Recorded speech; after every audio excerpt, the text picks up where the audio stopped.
Hello and welcome back to Disco Elysium. Let's see. You can get the whole story from Titus, but maybe not quite yet. A little difficult to get it out of him. Gotten friendly with the Union boss and the company rep. Really got to class yet? Maybe not quite yet. So I think the next thing we'll do is go to the Union. Go to Everard again, but talk to Manana on the way there.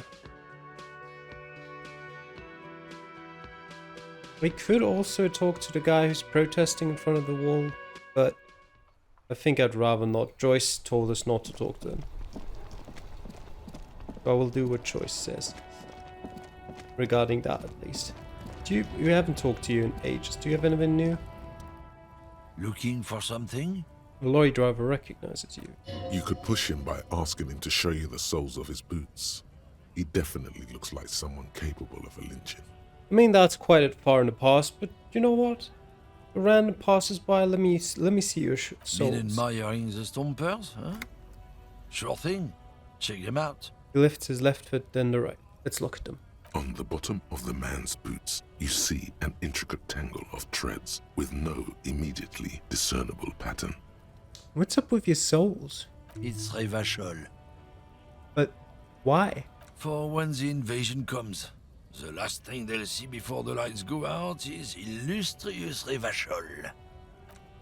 It doesn't look like the lieutenant cares. He just makes a little note. You do understand you're stomping on Ravachol every day, don't you? No, it's not like that. You don't get it. It's when I kick them, you know? Oh, fuck it. It's too complex for you. It's too complex for you. Not so sure about that. Those people always stood in the way right here? I don't know. Manana. Hola, Wandering Man. How can I help you? That weasel I visited. Turns out he has one hell of a colonial mug collection. Yeah, the janitor who gave me the key to his apartment said the guy's a bit of an asshole.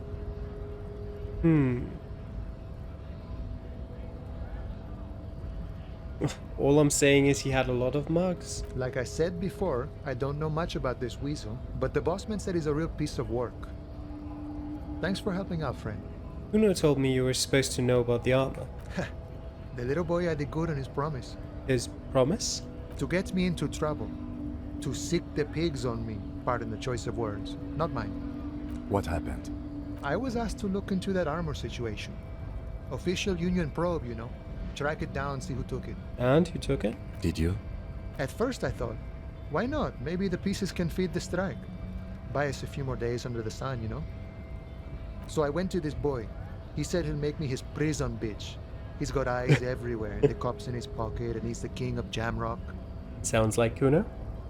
Serves me right for doing menial footwork. I dropped that probe right then and there, and it still got me into trouble. One bad move is all it takes.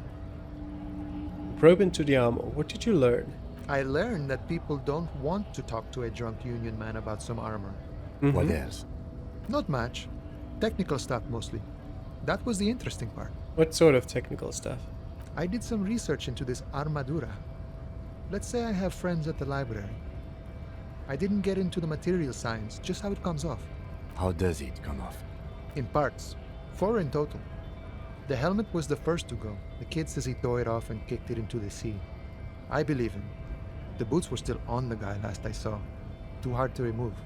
And the cuirass is with us. What's the fourth part? So, as I count, there are 2 parts missing. The gauntlets and the cuirass. This is where I left off. Too much hassle. More like a job for some militia.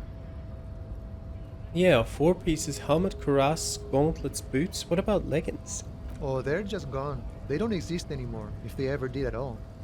Forget about them. I did. I'm ambitious. I'm going to find all of it. All the pieces. All of it? There are junior officers out there, eager to prove themselves. I would leave some for them, but okay. Let's find all of it. It's implied he finds it unlikely that you will succeed in this. I agree, considering Kuno kicked one of the parts into the sea, but we'll see. And Mesky is epic then, all across Martinez. I hope it will be a real bonanza for you. So Kuno used us to, what, scare you? It's a minor nuisance. It's all good. He contemplates taking a swig from his flask. Thank you for the cooperation, sir. No problem. If you see that kid, thank him from Call Me Mañana. Thank him for showing me the way. Okay. I'll thank him for showing you the way. Let's go in here. I wonder if we've got what it takes to repeat to repeat talking to the container. A giant ass print on a pillow and a pattern of coffee rings on the armrest. Someone is habitually chilling next to the radio. Oh, what about this?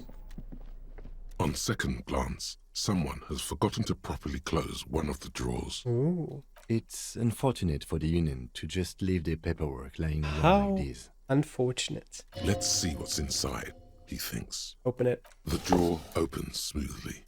Inside is a well-organized selection of brown folders. Browse through them. Hundreds of documents containing logistical data. Two kinds of transactions stand out.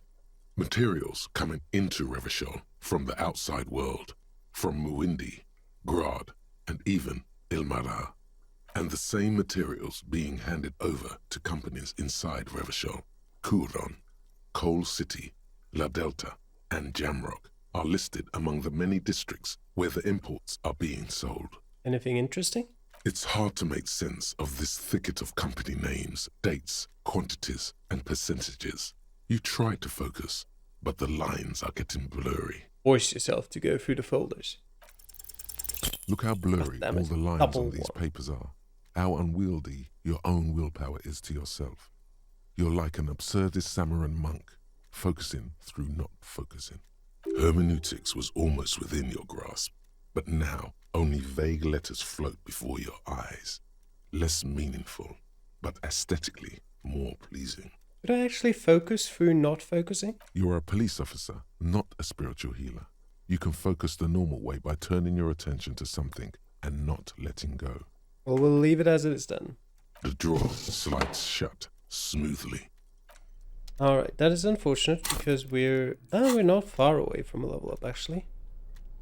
Do I have anything new with the phone here? The payphone hangs. No. Alright, up the stairs then. The stairs that are still very well hidden, that I still probably would have never found without the game highlighting them for me.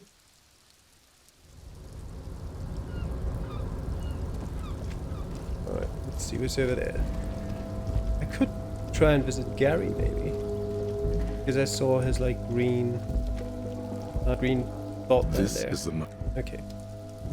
Nothing new here. Renee probably hasn't been here since a while. For a while. Let's go back to this. Although while I'm oh, actually I have the quad student equipped anyway. God. Always good to have that one equipped when you're trying to before talk. the cargo container.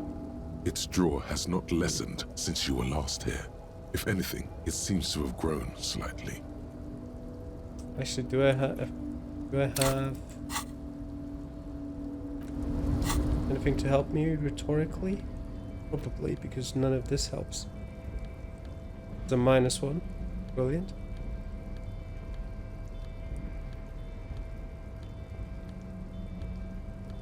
One of these things will help. There you go. The white polo shirt. That one helps. And it's the only thing that helps. But it should increase it to like 35 Back maybe? before the cargo 42 container. even. Its All drawer right, has go. not and as it's always been, it's impossible to open a container with rhetoric. Maybe you're losing your mind. I've been getting some really unlucky rolls lately. Alright. We'll talk to Everard then.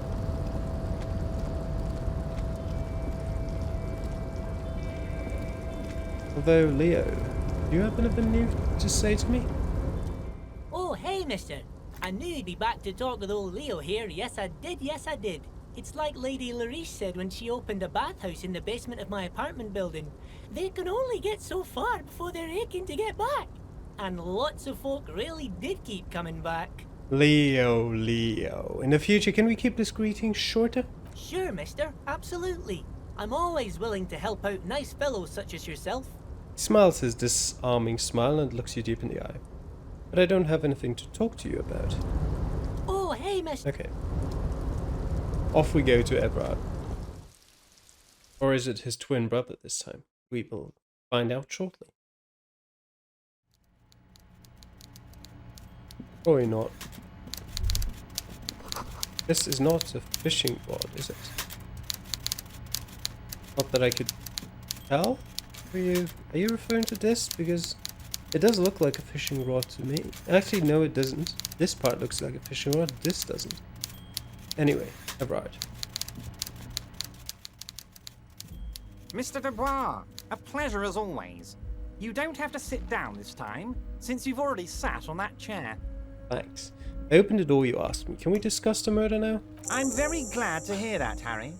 One question.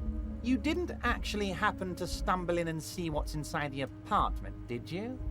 He's trying to figure out if you're lying. I may have gone inside and seen a collection of racist mugs. Just as I thought. Culturally antiquated mug collection. What a weasel. Pissing on Everart's Rainbow Coalition. He was testing you, and you succeeded. There we go. Now let's get down to brass tacks. It's time for men like me and you to figure out who's killed who and why. Real police work is gonna start happening now. I promise you, Harry, this is gonna be good. I know who's killed who, and I'm halfway sure on why. Heard about a connection between the lynching and the strike. I'd like to hear what you know about it. By now, I'm sure you've figured out who the dead man was working for. The bad guys. Wild Pines. Sent to scare us. Another violent measure of the top hats against us flatcaps. I'm listening. Harry, this strike is the culmination of many, many mistakes made by the Wild Pines group. They tried to shut the strike down by sending in armed mercenaries. I know. You mean our victim? A security contractor? Can you imagine that? Workers standing in peaceful protest, united in the spirit of fellowship, and they send hired killers to mow us down with machine gun fire? To be fair to them, there was no mowing down guys with machine gun fire. He performs a motion as if spraying bullets from a machine gun. I'm talking beasts, hardened killers from proxy wars in Yisut, Semenine, Saramaritsa, you name it, they've done it.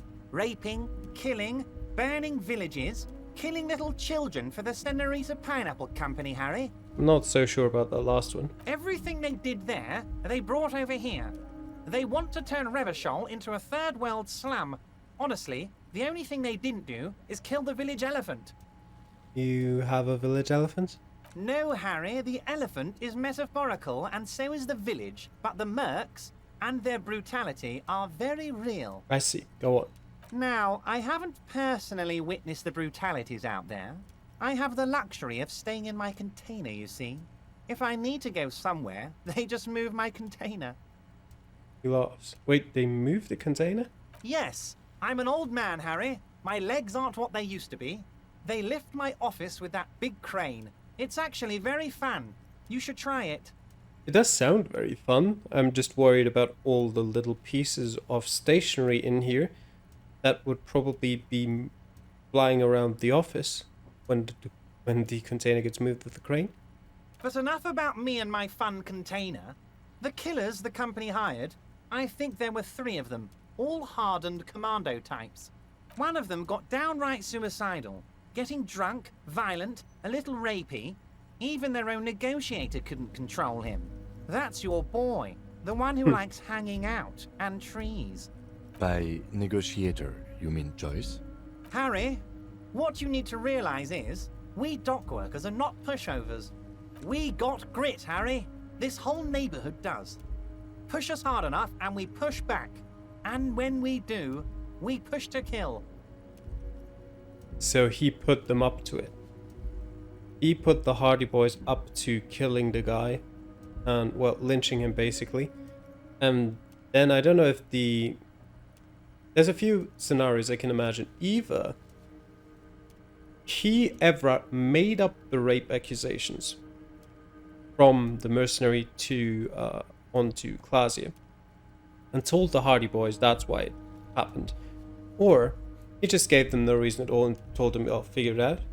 Or, you know, his lawyer, the woman, came up with that explanation. But it did seem to me like the Hardy Boys, I wasn't sure, I couldn't quite get a read on them.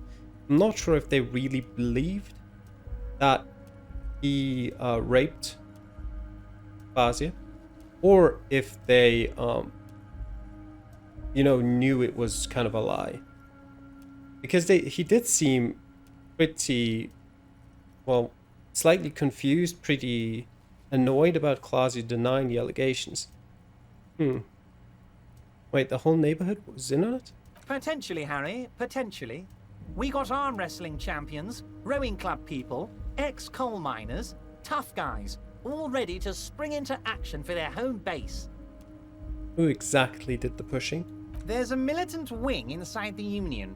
A group of people whose duties don't involve manual labor, but peacekeeping in the neighborhood, making sure everything runs smoothly. The Hardy Boys, yes. That sounds a bit like organized crime. It does. They're like you guys. Idealistic people who want to make sure bad things don't happen. And if they already have, well, punishment must follow. Again, that sounds like organized crime. So these idealists killed our victim?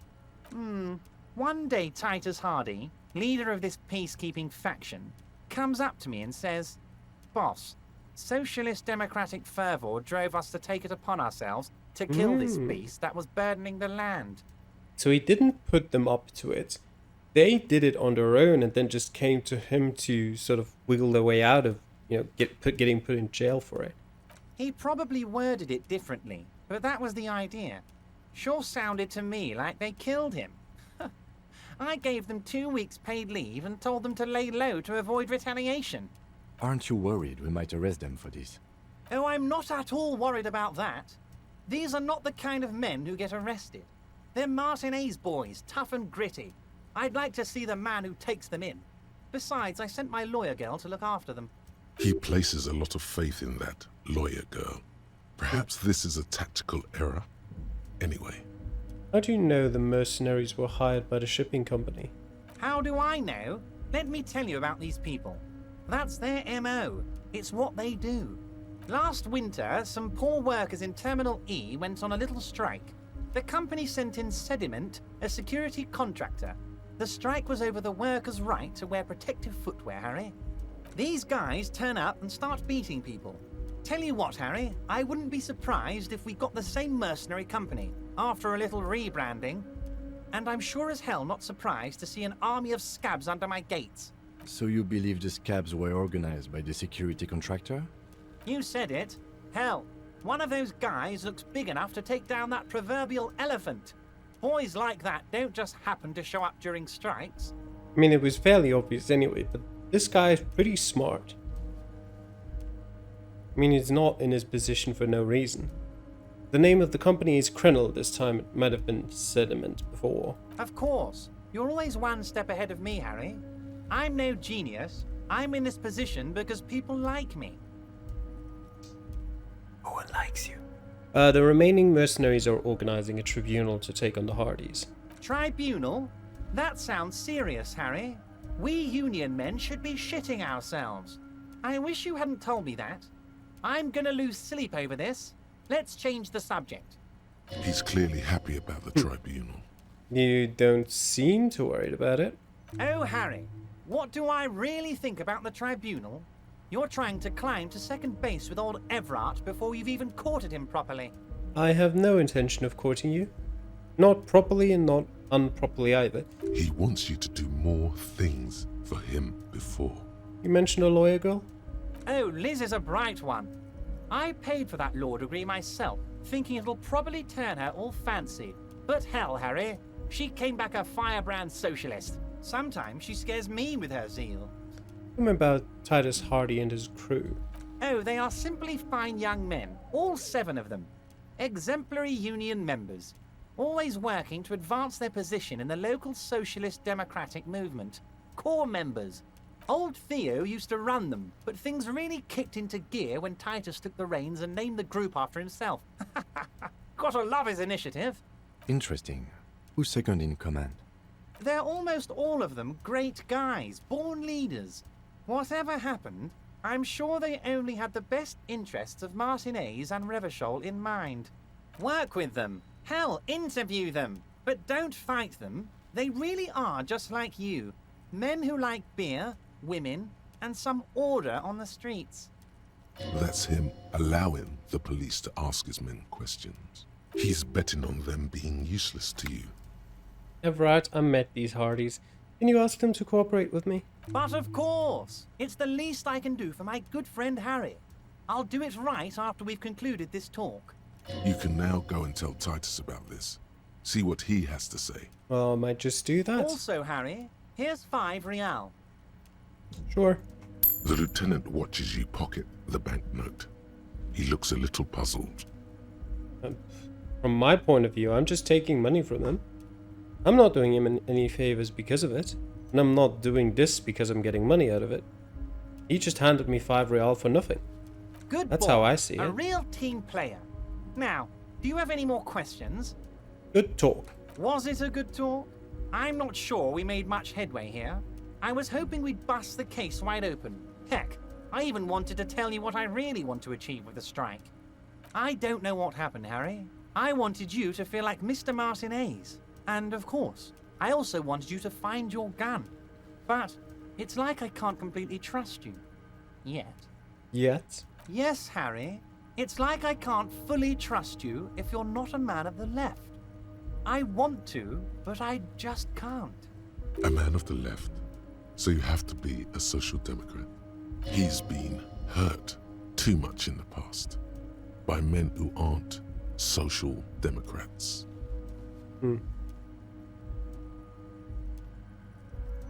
This is another corrupt scheme, isn't it? I'm neither left nor right. I do what my heart tells me to do. What does your heart tell you about your lost gun, Harry? Does it tell you to forget about it? Or do you think it wants to be found? I think it's lonely and cold. I think it wants to be found, and I have a proposal for you. And what would this entail? Once again, I require nothing unethical or illegal of you. You just need to get 2 little signatures on this piece of paper, and then mail it to my accountant in La Delta. What are the signatures for? I'm glad you asked, Harry. The Union is going to build a modern youth centre in Martinez. It will be righteous. We're gonna get those teenagers off drugs and on roller skates. Doesn't sound bad. There's a nameless little street on the coast with some old houses around it. Most people have already signed. I just need 2 more signatures to get this mission off the ground, Harry. I see. It's about tearing down residential buildings. I get it. Kim, what do you think of this? It depends. I don't think what we just got from Mr. Clare was very useful. He studies Everard. But, he thinks, it's your call. As I said, it weighs on me heavily. But once we get really talking, well, I'm gonna hand you the keys to Martinez, and maybe even help you figure out who's behind this killing. He's saying as little as possible, as vaguely as he can, You mean- deliberately omitting things. You mean the fishing village? Yes, the little cul-de-sac on the coast, where all the men have drowned, in either the sea or the bottle. A gloomy place, doesn't have that Union attitude. What will happen to the current occupants? They are just gonna have to deal with the construction noise for 6 months, and then they'll be living like kings.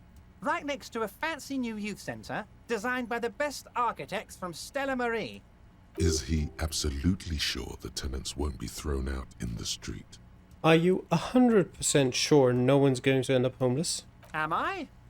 Harry, these people, Martinez is the most important thing in my life. I would never let anything bad happen to them. We're gonna build a youth centre there. The value of their properties goes up and kids have a place to play in.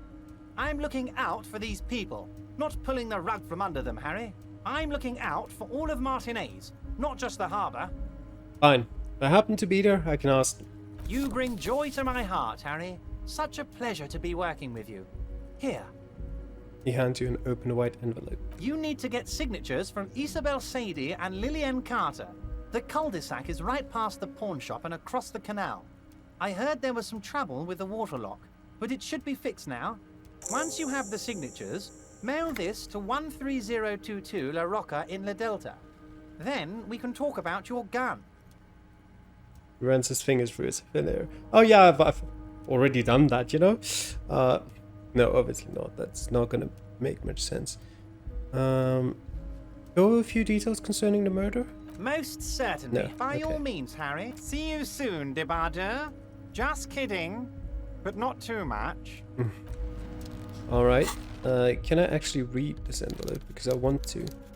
You take the legal documents out of the envelope, a 12 to 40 month construction period, and the zoning plan in the addendum.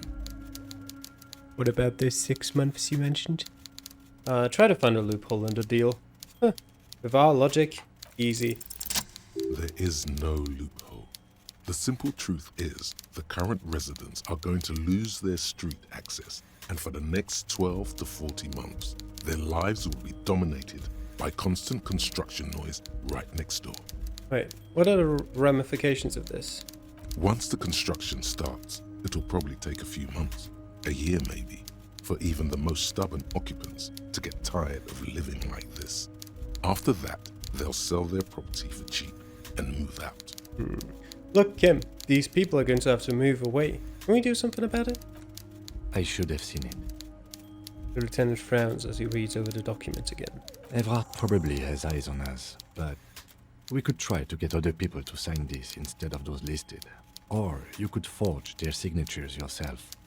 By the time he finds out, we'll already be gone.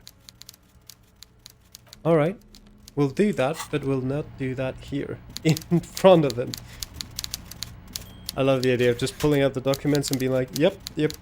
Lillian, what was her last name again? Ah, whatever. Lillian Carter, there we go.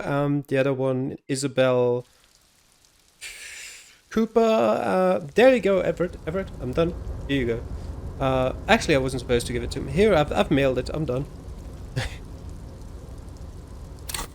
What about here? You take the legal documents It's a out red of the check. envelope. Okay, yeah. Alright. What's our interfacing like? +1 already. I don't think it needed all that much interfacing, and I think we're not too bad with that stat anyway. Let me actually see if I have something for it. No. What's our stat? 5, so we'll have 6 interfacing.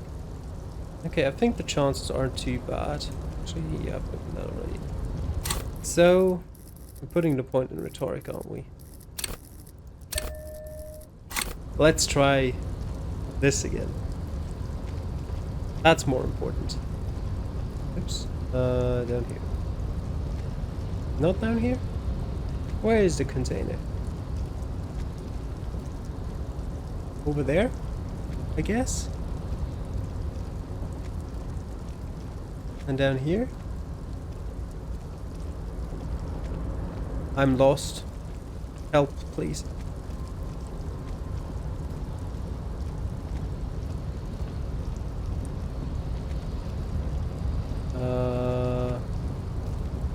Oh, you can walk on this. I see. Let's try You're again. back before the cargo container. Its drawer has not lessened since you were last here. If anything, it seems to have grown slightly. Persuade the door to open. Despite Yes. the dirt that surrounds and trails you, a beacon of light emerges from deep within you. Hello? Is there anybody in there? The door stands silent. Satisfied, detective? A wry smile crosses the lieutenant's face. Try again. But there's someone in there. I'd like to talk to you. Just like that, you hear a click, then a rattle. Some mechanism unlocks itself inside the door. Yeah, that required some very high-level rhetoric. Right there. Ahoy! Come on in! I don't know if I want to. You can't be serious.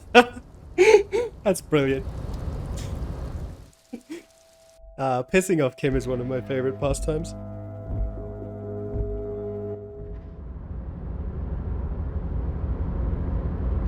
Okay, this is just slightly weird. Wait. What on earth is this? And where can I walk?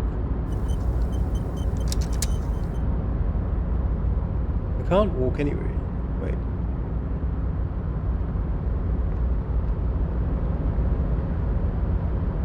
What is this shadow thing here? The man Oh. stands at the far end of the shipping container. It's hard to say anything more about him. You cannot make out any of his details, but you do feel the overwhelming presence of capital. The feeling causes all the hairs on your body to stand at attention, like soldiers preparing for review. Squint. Something's amiss. The light beams bend around his face and scatter in 1,000 directions. It seems the laws of physics do not apply here. They are suspended, distorted, and echo. Trying to visualize the physics at play is liable to give you an aneurysm. Don't think about it too hard. 20 visual calculus. In the general stillness, only your tongue moves, flickering as you utter. Wow. Welcome. Come in. Make yourself at home. Sorry, I'm not better able to receive you. I wasn't expecting visitors today. Of course, the mega rich guy is Russian. You can't hear him exactly, yet you're able to understand every word he says. It is very strange. An overwhelming hum covers everything. Voice doesn't escape from him. Now, what can I do for you, gentlemen? But you can see if his body appears composed in a sharp summer suit and yacht shoes. Who are you? Who am I?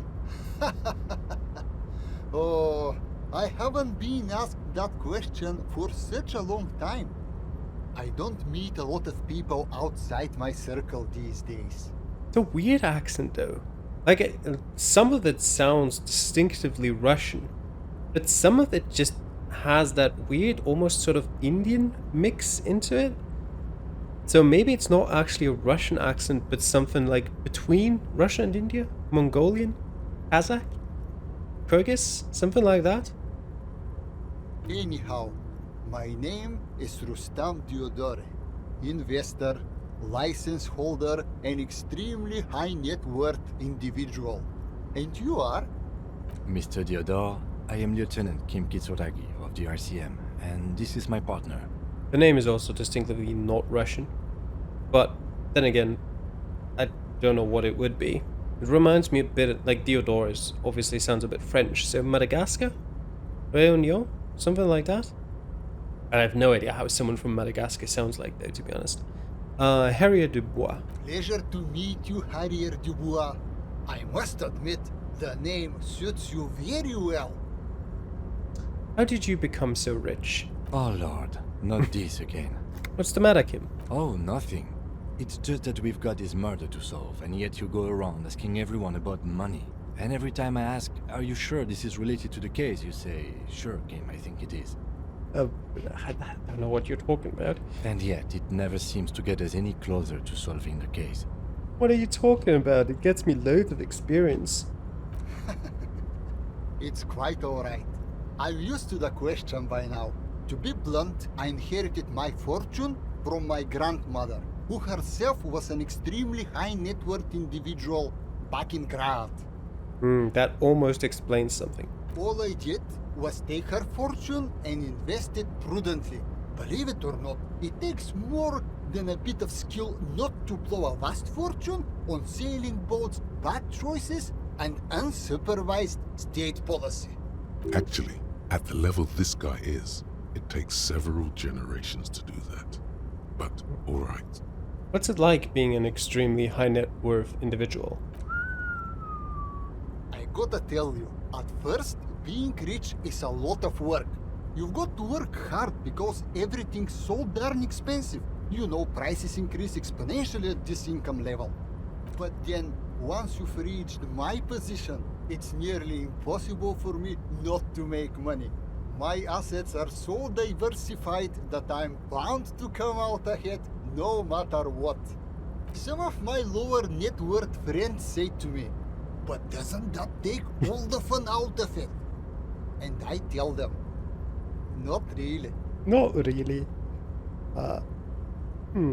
You're right. Capital accumulation is its own reward. Precisely, Mr. Dubois. You know, I hear people talk sometimes about economic equality and fairness, but tell me, where would we be without liberalism? In caves, whacking each other with bones. That would suck. A nightmare scenario, a world of slavery and violence. Which brings us back to the essential truth of modernism. Where we are right now, the freedom of mankind can only be derived from the free flow of capital. Actually, now that I think of it, Senegal comes to mind as a place where you could come from.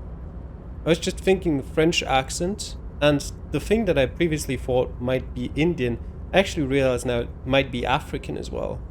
That can sound kind of similar. And with African, I obviously mean a dialect from Africa, not African as a language, because obviously that doesn't exist. But some sort of African accent, and considering the French name, I think Senegal is probably not too bad of a call. Maybe Congo, something like that. Man, being a high net worth individual sounds great. It is truly. It's almost entirely carefree. It really leaves you time to better yourself spiritually. Maybe Burkina Faso? Hey, all this talk about money has made you lose the thread. What is going on with the light in this place? That's what you need to ask him about. There's something strange about you. What do you mean? His essence seems to signify actual surprise. Well, I don't know how to put it. You look somehow a little different. Are you talking about my chin? No, I mean, I can't even see you. It's as if something is happening to the light. Oh, that's what you mean. Yes, I've heard of this effect, though I've never witnessed it myself, of course. It has something to do with our Weiss-Wiesemann coefficient. That sounds untrue. The Weiss-Wiesemann coefficient is a ratio designed to reflect the difference in net worth between individuals. When the coefficient is close to 1, or 100%, it means one person possesses all the net worth. Among that group of individuals, it's been observed that when the Weiss-Wiesemann coefficient reaches about 0.96 or so, the laws of physics begin to bend around the high net worth individual. Yeah. Are you telling me that you're so rich that light literally bends around your face? Among other things. But calm down. I'm but a lowly single-digit billionaire. I'm calm. That's good. Kim, are you seeing this weird stuff? I see nothing of the sort. To be frank, all I see is a gentleman who's unusually well dressed for Martinez, in a cargo container, which I admit is odd. Apparently Kim is richer than us. Yes. I imagine that does look strange to you. My container. What are you doing in this container, speaking of it? Traveling. This is a great way to get around. It's fun, it's safe, and it gives me lots of time to think. Now that you say, actually what... Oh, I never even noticed that. Not only light bends in this container, apparently my, it makes me lose my mind about money. Or something of the sort. By the way, let me now ask you a question. Where are we exactly? We're in Martinez. There's a cool church here. Was it Krasmazov that said, religion is parolidon for the masses? I'm not saying the religion is the cool part about the church. I'm talking about the weird spider guy living in the top of it. He may have been a commoner, but we're in agreement about that. Still, I imagine the architecture is quite lovely. It's a shame I can't get out and explore myself. One of the downsides of being an extremely high net worth individual is that mobs of low net worth individuals are constantly banding together to ask for money. Who would that be? I can't imagine such a person. But That all kind of seems to negate the point of traveling in the first place. Why do you need to travel if you never leave the container? Why can't you just leave the container in a place? Wait, why don't you help them? You've got so much money, it can't make a difference to you. There simply aren't enough hours a day to hand out all the handouts. It's like feeding seagulls. There are always more, and they never seem to do anything interesting with it. Except more seagulls. Spending money is a matter of desire.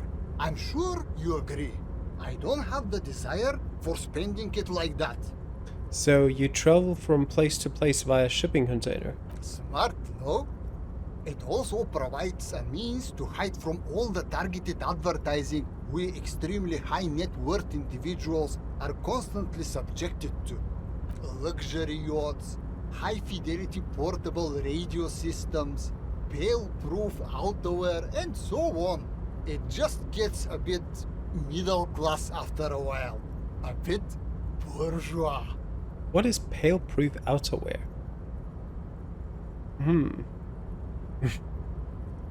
So you're saying being rich isn't worth the hassle?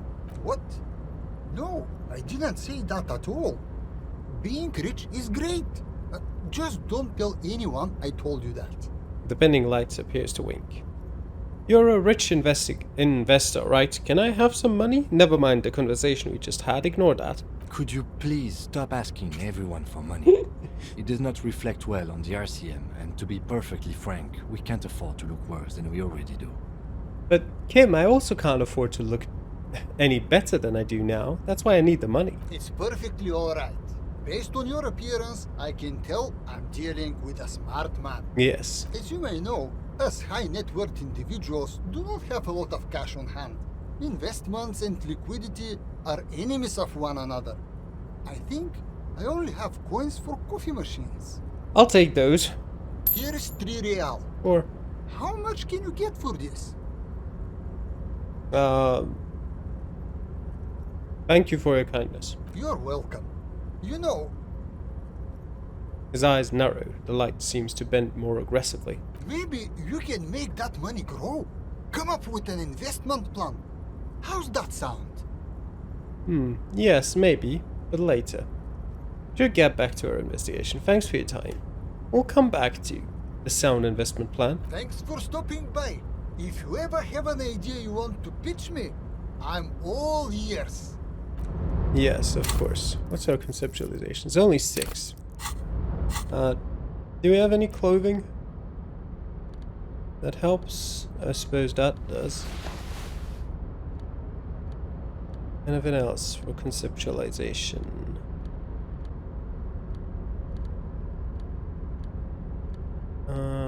Not here. There, but... Okay, that's +2.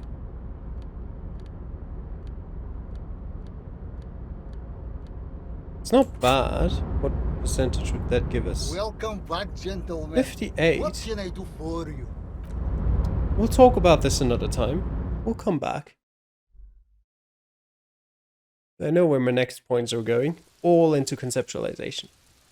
I want that investment. And I want it to work out. There's the way back. What's next on the line? Probably getting away from here and forging signatures. I need to get out of the harbor for that.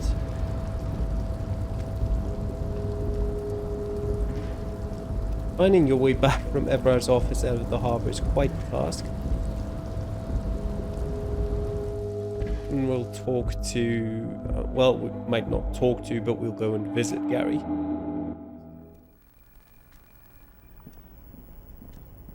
Out of this door, okay. And then we can probably go back to the fishing village. Maybe check the trap that we laid out. Well, we didn't lay out the trap, we just put locusts in it. That's the one thing I don't like about, you know, click and point adventures essentially. Is when you can't turn the camera and you want to go in a direction and there's barely anything you can really click on to go there. I can actually zoom out now that I think about it. So I've already solved my problem myself. Good. Let's go and see if we can find Gary.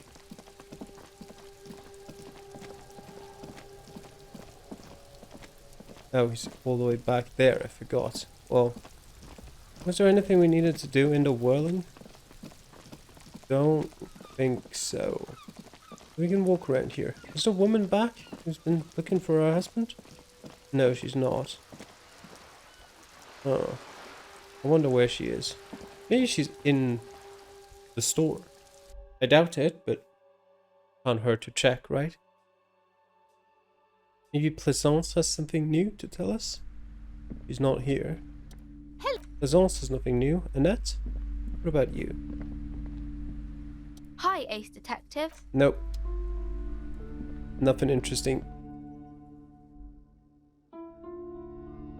Well, we might also talk to Joyce later. I'm sure she's got something to tell us.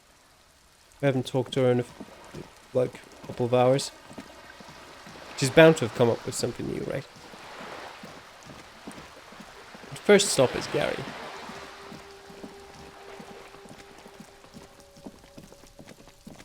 Okay, well, we can talk to you, actually. Okay, no, we can't talk to her from the back. She's not happy about that. Let's see. You hear the sound of running water. Someone's washing dishes. Gary? The door is closed again. Nothing to do here anymore. You hear someone inside, walking from room to room. Whoever lives here must be back home. Yes, it's Gary, my good old friend. I want to talk to him. Apparently he doesn't want to talk to me. Okay. Let's not talk to Gary then.